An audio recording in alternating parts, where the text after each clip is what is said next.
Medigadda barrage మరోసారి భారీగా కుంగింది. 20వ peer వద్ద 5 ఫీట్లకు పైగా కుంగినట్లు తెలుస్తోంది. కొద్దిగా డ్యామేజ్ పెరుగుతూ పీర్ మధ్యలో పగుళ్లు విస్తరిస్తున్నాయి. 7వ బ్లాక్ పై ఉన్న 11 పీర్లలోనూ సింకింగ్ ప్రభావం కనిపిస్తోంది. గత నెల రోజుల నుంచి ఇప్పటి వరకు 2 ఫీట్లకు పైగా 7వ బ్లాక్ సింక్ అయినట్లుగా అధికారులు గుర్తించారు. ఈ క్రమంలోనే బ్యారేజ్కు మరమ్మతులు చేయడం అసాధ్యమని నిపుణులు అభిప్రాయం వ్యక్తం చేస్తున్నారు. దీంతో ఎన్డీఎస్ఏ నివేదిక కోసం మరింత ఆసక్తిగా ఎదురు చూస్తున్నారు. ప్రస్తుతం ఈ వ్యవహారంలో మేడిగడ్డ ఇష్యూ రాష్ట్ర వ్యాప్తంగా మరోసారి హాట్ టాపిక్ గా మారింది. దెబ్బతిన్న పియర్లను పరిశీలించేందుకు రీసెంట్ గా మేడిగడ్డను సందర్శించిన సిపిఎం బృందంతో పాటు వెళ్లిన మీడియా ప్రతినిధులకు పియర్లు మరింత కుంగిపోయిన దృశ్యం స్పష్టంగా కనిపించింది.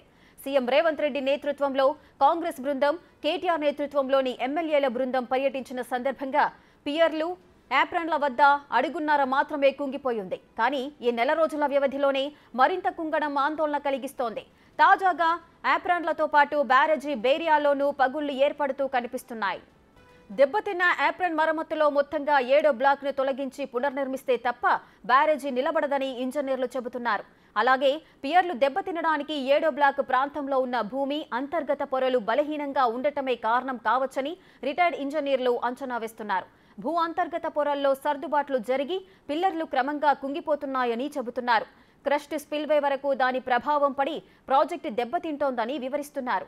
ఈ కారణంగానే క్రస్ట్ స్పిల్వేలో పగుళ్లు ఏర్పడి అవి పెరుగుతూ పోతున్నట్లు అభిప్రాయపడుతున్నారు. మరోవైపు యాప్రన్ల నిర్మాణం కోసం తవ్విన గుంతల్లో బొగ్గు బయటపడినట్లు ప్రచారం సాగుతోంది. విషయం బయటకొస్తే నిర్మాణం ఆగిపోతుందని, మూడో కంటికి తెలియకుండా మహారాష్ట్ర వైపు తరలించారన్న గుసగుసలు వినిపిస్తున్నాయి.